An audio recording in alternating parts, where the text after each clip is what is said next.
Lucky here. It's the Pat and JT podcast. Pat and JT podcast. Well, hi, y'all. Happy Monday. Pat and JT. We're live on YouTube, Instagram, Twitter, all of them. So if you're just listening to the audio, we do this live every Monday around 11:30-ish. Mondays now. So you've only missed one. Yeah, only one. That's it. It was on Fridays. You aren't completely out of the loop. We started this. I don't know why, but I like it. So, Same. Anywho, so all the people, the Bennington Lakes area, Elkhorn, you can't start the podcast on the day after. Okay, hold on. Let me just read it real quick here. I will read what was put out this weekend, and I think it was one of the U.S. Storm Watchers. Colin McCarthy is his name.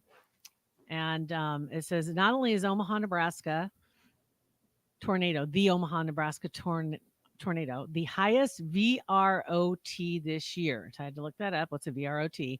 That has to do with the rotational velocity, vroom, how fast it's going, and its measurement used for the tornado meteorologists primarily, but to gauge the rotation within the storm rotating, which is an updraft within a thunderstorm, right?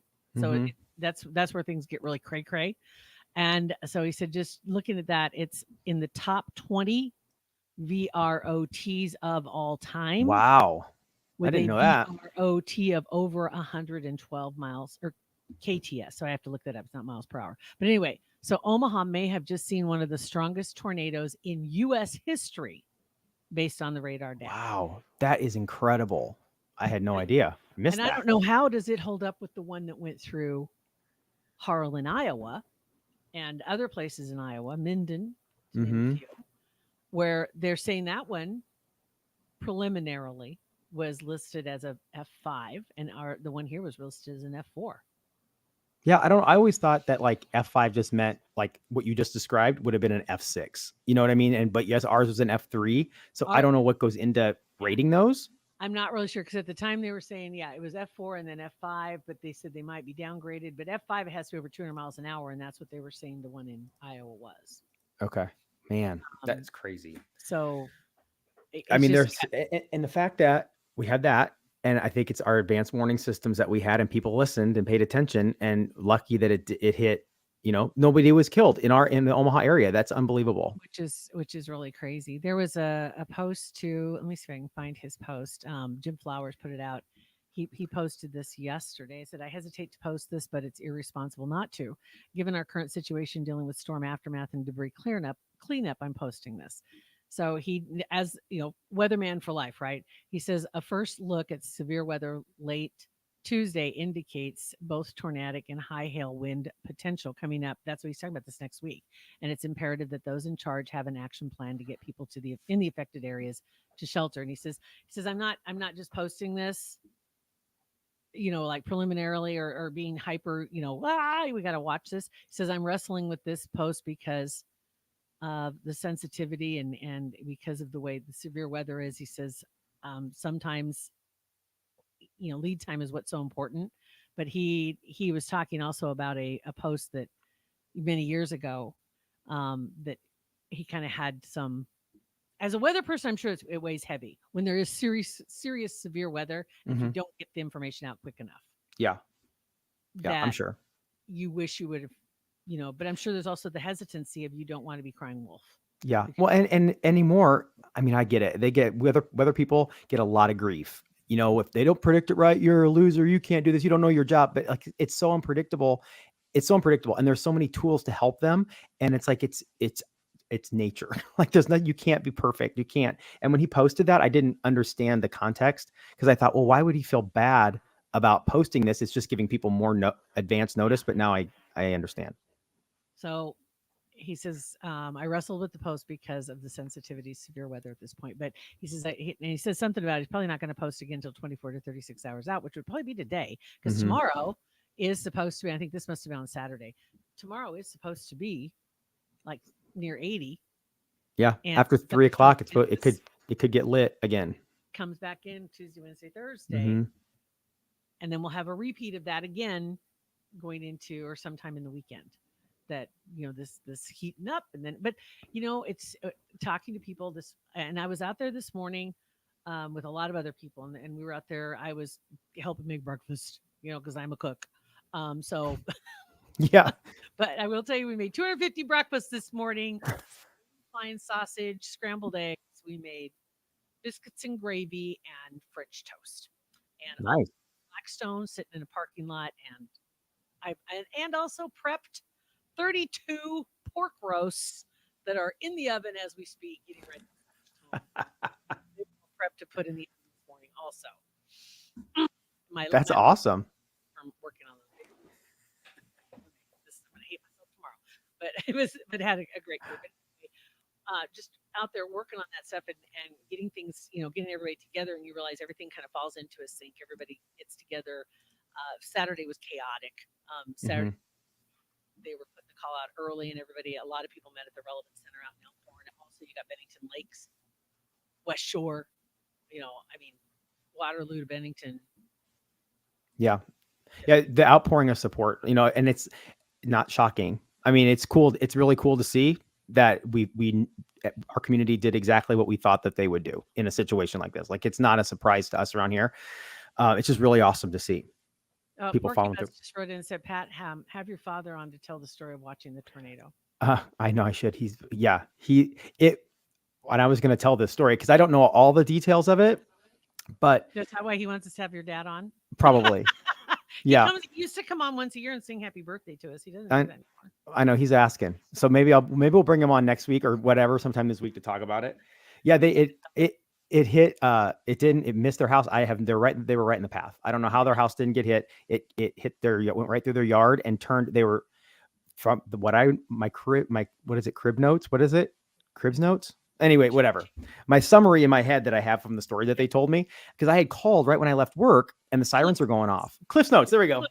Thank you. I left like at 3:30 or whatever when the sirens went off to go home, and Beth had called and said, "Hey, it's right over your parents' house. You better call." So I had called, and it had just gone by their house, and they were in the living room and they were watching Ramby, I believe. And they started seeing trees and stuff flying all over the place out the window. And my mom was out of one window looking out, and my dad was out the other opposite sides of the house. My dad's like, I think it's coming close. And she's like, Frank, it's here.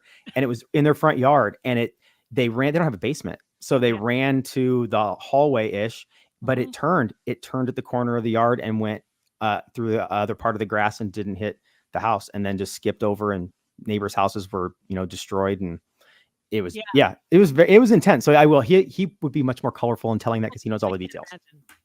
Yeah. I can't imagine. But I did see that quite a few homes out at West Shore got hit. Mm-hmm. Just, and more pictures coming in all the time. Devastation up at Bennington Lakes. I think we've got, I know a couple people that live up there. There's just nothing there. It's just crazy. But And how did we not, kind of a little sidebar with, awesome that Zach Bryan was out helping clean up, him and his band all weekend, clean up in Elkhorn. How did we not know that he spent many years in Omaha, living in Omaha? Like, he's such a huge star that's never been brought up before. Never had. And he actually was coming from Des Moines and decided just to come hang in Omaha before his show tonight, isn't it? Tonight and tomorrow. I think there's 2 shows. So he just happened to just be here, and then they're just like, put it to work. That was it. So yeah. But yeah, a lot of people, yesterday you may have seen the pictures of Maple, and it just looked like a log jam. It was like everybody who had a truck and a trailer was in line, and there was nobody could go anywhere. It was a bad game of Tetris trying to get everybody through, but everybody just wanted to help. And at that point there was no, real direction. It's just like everybody just showed up and just like, okay, I'm just trying to find a place to help. This morning was much more structured. People were at their location. They said some of the areas looked like just ghost towns. Because now after 48 hours of this, so from Friday night, Saturday night, Sunday night plus, that some people are just exhausted because they've been on, for 2 Oh my gosh. And then some of them with no place to, they have places to go, hotels and stuff, but with everything's gone or it's ruined. That's another thing too, is they're trying to find locations. And I'd seen some people were talking about where there's very little housing to begin with, and what housing there is It's like people were advertising. It's like it's fully furnished and $2,000 a month, and I'm like, they have a mortgage they're paying too. Yeah, And right, if they get the insurance squared away, right. 2,000 a month is a little bit high right now Hmm. to ask. And I saw a post on Facebook yesterday or the day before that said that some hotels in the area were like double and tripling their prices. Is that true? I haven't seen that. You're pretty fired If up. they are, Karma, let me introduce you. You're right. Right? Side note, Blaine Porky Butts just sent me a text. He said he was eating KFC and said, I think those trees are flying. That might be a tornado. So yeah, thanks, Blaine. Appreciate it, buddy. So yeah, we'll have to get my dad on to talk about it. We should have him call in. Yeah. Blaine, you call. I bet you could tell the story. You probably could. I think you could do it. You already added the color Pat forgot. KFC, that's important. Well, there's also a video of there was a young couple, I'm going to say a couple, but she started videoing and they were speaking another language. And I believe somebody identified it as like they maybe from India or something like that. But they were filming, they were in their house and it was in Elkhorn. And you see her walking across her living room and the window, the drapes are pulled back and they're walking towards it. So it almost looks like a movie scene. It's just crazy because she was filming as she was walking across the room and she gets close and the tornado goes right by their house. And all this stuff, and she was following it with her eyes. And in the comments, everybody's like, "Quit looking to the right, look to the left." Right. Coming from that direction, all this stuff was flying by, and then I just like pucker factor 0, right? It's just get away from the glass, Yeah, right. get away from the window, get away from the window. And there are so many videos going around of it going over the interstate, of it going over Dodge Street out by Sycamore Farms, and then people are just in cars. I know there's some people turned around on that one I saw on westbound on Dodge, and when it went over by Sycamore Farms, people are like still driving towards it. Oh, speaking of which, here I got one for you. Hold on, stay right there just a second. Let me see if I can share the screen with you because okay, let me see if I pull this up here. Hold on. I have a video to share with you. And this was from Iowa. Somebody had sent this. I'm not good at this because I wasn't ready.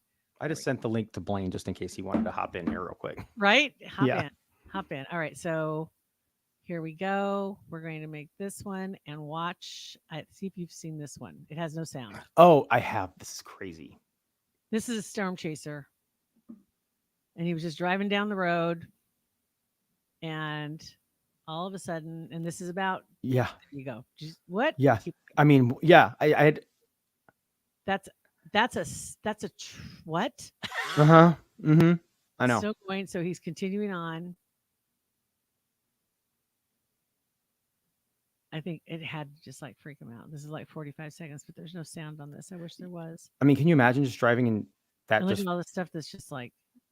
And there was another one too. I thought I had that one too, where the truck flipped right in front of him. Yeah, that's what I was just looking for. I had it. I texted it to somebody this weekend, so I'll try to find it. If you've got, I thought I had that one too. No, this is the other one. But yeah, that's the lightning one. That's what that is. Just crazy. But yeah, there were some really frightening moments, no doubt about it. But you're right about that. The fact that no lives were lost. Mm-hmm. Oh, it really is pretty incredible. I emailed that to you and I both, that link. That's crazy. Yeah. So it is the way people are reacting to it. No surprise. Awesome, but no surprise. Yeah. So everybody that's out there working, now things are getting organized and you're going to see more companies coming out, more businesses are getting organized that are in the business of feeding people, that are in the business of picking up trash, that are in the business of reconstructing and destructing and doing all that stuff. But boy, fill in the gaps this weekend. A lot of people volunteered a lot of hours, didn't even think twice about it, and got out in it and started moving stuff to help people out. So, and they said there are a lot of homes that are north of Elkhorn too, that are out rural areas that haven't even been touched yet. Mm-hmm. And the one guy I was working with today, at the food truck, Hot Meals USA, they're out of Kearney, and they've been doing this for about 10 years. And nicest guy. And I think they just got their second rig. And I believe it went to Iowa. But what they get dispatched and they fill in the blanks. So when this happens, they're there as quickly as they can turn. As soon as they're given the go ahead by, I think it's the Red Cross has to give certain dispensation. I don't know. There's some kind of paperwork that has to go, but once they know it's them that are coming, it really moves quickly because they just like, yes, signed off, get them out there, and they bring out the stuff, and they have all the cookers, they have everything ready to go. And then once the others, like Hy-Vee is going to start cooking, he said we'll probably be told today that we can go ahead and go home tomorrow. So we're just here for a couple days, 3 days until everything else gets up to speed, is what he did. But neat organization. They take donations. Feel free to drop them some money, but they're hoping to eventually have a fleet where that's what they do, and they want to be stationed throughout the Midwest. And what was it called again? It's called Hot Meals Hot USA. Meals. Gotcha. And they're hoping to have, instead of having a truck from Kearney to have to go to Iowa, they'd like to have something in each state where that it's easier to get to the emergency quicker.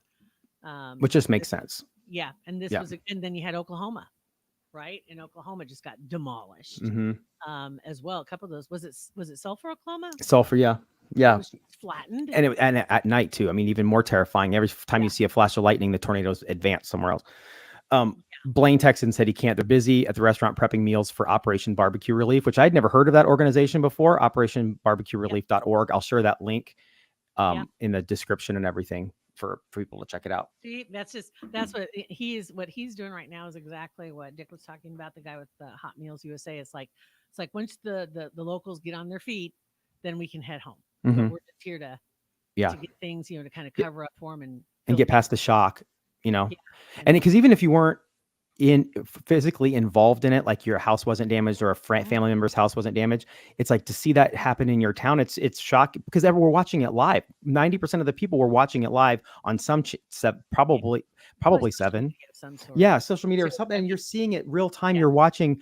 At least we watched 7 and watching Bill Ramby react as he's seeing a tornado just pop out of the sky at Eppley Airfield. We saw that live. I mean, that's a hard. That's a hard thing to watch, let alone being in it in a house, getting hit by it. I was following a couple of the storm chasers that were in town, which was crazy. Because it's like, that's just down the street. It's like 10 minutes away. That's just down the road. Yeah, it was. And in Lincoln, I was watching it on Channel 8. I think it was Channel 8. This live stream before it got here, right before it went down and dropped in Waverly. And Rusty Dawkins went in the basement. I've never seen a weatherman because it was heading right for their studios. And it was like he went in the basement, stay on live, no camera, and was still talking. It was wild. I found that video. Yeah. Hold on. Okay. Let me share. This is Okay, here we go. Let me play. Right corner. Cop might be closing that road. Oh, this isn't the one. Wow. Oh shit. Oh. Crazy. The I had was at night. So I didn't see the one at night. Yeah, the one at night, and he's driving. He says, "My storm chase had a quick detour," is what it was captioned basically. And it was only like a 20-second clip, very similar. But he was driving down the highway, and it was dark. And next thing you know, you see a truck sliding toward him on its side. Oh, I have not seen to the right into the ditch. And holy cow! Not seen that one. So yeah, I'm sure there's going to be a ton more that are going to be coming out. So yeah. In I guess I don't even know. It's like, you don't know what else to talk about because it's like, well, you don't want to just talk about that because everybody's talking about that. But what else is there to talk about when that's an important thing to a lot of people right now? So yeah, the links that we provide, there's so many different ones. If you see any others that you want to drop into the comments, please do, of anything that might serve. I will tell you that the Relevant Center, that link in particular, they have a list of items that are needed. And it also explains to people how to get help on that page too. So if you're in a situation where you're trying to figure out how to access this help, that has a list of things to do or people to see or however you can get a hold of them. But the list of items that they need, there's some things that are marked off because it's like, okay, we've got plenty of this. We don't need any more of this right now. Can you bring some of that, and instead, and that might be helpful. You can drop off things there. And it might be, like they said, it might be kind of a cluster because it's right on 204th and just west of 204th on Maple. So it might be kind of a cluster right there. Yeah. But, you can come in from the south also on that one too. But and that link, the links, all the links you put on your Facebook page, I put in the description down below. So the Relevant Center was one of them. Humane Society's doing a great job. Mhm. If any animals are found, they will scoop them up. And I've seen people posting on Nextdoor. I've got a big backyard. I've got room. I've got, whatever it is. And I can take some animals if you need a place just to drop your animals until you figure out what you're going to do. Mhm. There's people offering just to take care of people's pets while they're trying to figure out what to do with their house. Yeah. And same way. I mean, the layers of people deciding what to do on things, it's just so deep because you try to figure out one thing and then there's 15 other things you have to figure out after that. Like, where do I put my pets while I'm doing all this stuff? Right. How do you take care of this? And then just to know that they're taken care of, Mm-hmm. you don't have to worry about them. And a couple of interesting things I saw yesterday too. That maple street sign that was found, I think 45 or 50 miles away up in Iowa. And there was some unopened envelopes from someone. I don't know if it was in Elkhorn. I think those envelopes were addressed to somebody in Elkhorn. It was found by like Boone. I don't know exactly where, but it was like 70 or 80 miles away. And that's another one at both the Relevant Center and a couple of other places. Anything people find that they can take it to those locations. They have tables laid out with personal items, and it might be pictures. It was clothes. It was all the stuff that people had found that wasn't theirs, and they took it there. So, I'm sure anybody that's been hit, it might be worth just taking a break and just taking a walk through. You might find some stuff. Yeah, you never know. Help somebody reunite with some things of their own. Mhm. But they said a lot of people have found some pictures and things like that they knew meant something to somebody. So It's sad. hopefully they can get back together. But And also at our La Vista location of Hurrdat Sports Bar too. Today and tomorrow from 11 to 7, drop off non-perishable food. The exact same thing that you had just mentioned. I heard Sasha say on a live today that people are in great need of socks. Socks specifically. That's like, honestly, that is one of the which you would never think about. It's those basic things that you never think about in situations like this that people would need. Yeah. Let's see here. Let me look here real quick on. I was just going to go down that list right now. I'm looking at the Relevant Center list real quick, and yes, socks definitely, flashlights, battery operated things, ponchos, Clorox wipes, but things they are good with. They're good with food, granola bars, chips, trash bags, toilet paper, paper towels. They're good with, plastics, paper plates, etc. Soap, shampoos. They've got those marked off, but they still need like pillowcases, laundry detergent, first aid supplies. A lot of ibuprofen and Tylenol is listed individually. So I don't blame them. Packing tape, scissors, Sharpies, Ziploc bags, those kind of things. So yeah, it's like you think of the first, the immediate necessities, but then sometimes it's the other things you're like, oh, yeah, we need those too. So yeah. But yeah, they'll be down at La Vista, Hurrdat Sports Bar today and tomorrow, 11 to 7 both days. If you want to drop stuff off, or if you're out west, hit the Relevant Center. And there's a couple other churches too where you can drop stuff off as well. They're all working together. Yep. So, yeah. It's pretty, so pretty... go out, and I wanted to also say while we were there this morning, there was a handful of people early that drove through, and just stopped. They said, "I don't need anything. I just wanted to come by and thank you guys for doing this." That's nice. Yeah, that's pretty amazing. I mean, it was, and thankfully the guy who runs it was right there, and it was like, this is the guy you need to talk to because this is the guy that put it together, right? But I just thought that was so cool. They were coming to help, but they just wanted to swing through the parking lot real quick, and they're like, I don't need any food or anything. I just wanted to swing through and let you guys know, thanks for doing this. And it's like, this is the guy you need to talk to. Yeah. Put this together. So, this is the dude. Exactly. So it was pretty cool, but it is. Everybody's reaching out. So everybody got you in your prayers, got you. I mean, we're thinking of you and we're doing whatever we can. And not everybody's way of donating looks the same. So don't feel bad if you can't get out and go move trees. Right. Not if you aren't able to do any of those things. Just whatever it takes. And sometimes all you can do is pray. And that's okay. And that's what you got. So I just got Philip is watching from the Philippines. Philip from the Philippines. That's kind of unique. Really? I don't know if I believe you, Philip. I'm just kidding.